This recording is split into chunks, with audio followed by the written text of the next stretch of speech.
Hello guys, நம்ம இன்றைக்கி எங்கே வந்திருக்கோம்னா எங்கள் சித்தப்பாவுக்கு கல்யாணம், அதுக்காக தான் வந்திருக்கோம். எங்கள் ஃபேமிலியோடய நாங்கள் போயிருந்தோம்.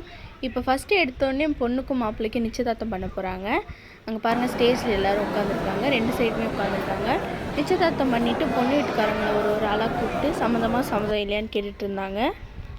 எல்லோரும் வந்து சம்மந்தம் சொன்னதுக்கப்புறம் மாப்பிள்ளை வீட்டிலேருந்து எல்லா வரிசையும் எடுத்துகிட்டு போய் பொண்ணுக்கு வச்சாங்க. பொண்ணு வச்சதுக்கப்புறம் அப்புறம் மாப்பிள்ளையை உட்கார வச்சு மாப்பிள்ளை வீட்டில் உள்ள பெரியவங்க எல்லோரும் ஆசீர்வாதம் பண்ணாங்க. அப்புறம் பொண்ணு உட்கார வச்சு பொண்ணு வீட்டு பெரியவங்க எல்லோரும் மாலை போட்டு ஆசீர்வாதம் பண்ணாங்க. பண்ணி முடிச்சுட்டு பொண்ணு மாப்பிள்ளையும் உட்கார வச்சு பாத பூஜை வந்து பண்ண வச்சாங்க. கல்யாணத்தப்போ வீடியோ எடுக்கலாம்னு பார்த்தா ரொம்ப கூட்டமாக இருந்ததால் என்னால் எடுக்கலாம். கல்யாணம் வந்து பொட்டு வைக்கும்போது தான் நான் எடுத்தேன். அப்படியே இந்த கிஃப்ட்டு பார்த்திங்கன்னா இதுதான் நான் உங்களுக்கு ப்ரெசென்ட் பண்ணியிருந்தேன். இந்த கிஃப்ட் வாங்கிட்டு போயிட்டு இந்த கிஃப்ட்டு ரொம்பவே பார்க்க க்யூட்டாக சூப்பராக இருந்துச்சு. இந்த கிஃப்ட்டு பிடிச்சிருக்கான்னு கமெண்ட்டில் சொல்லுங்கள். மறக்காம மோதியா கலை சேனலை சப்ஸ்கிரைப் பண்ணிக்கோங்க. தேங்க்யூ.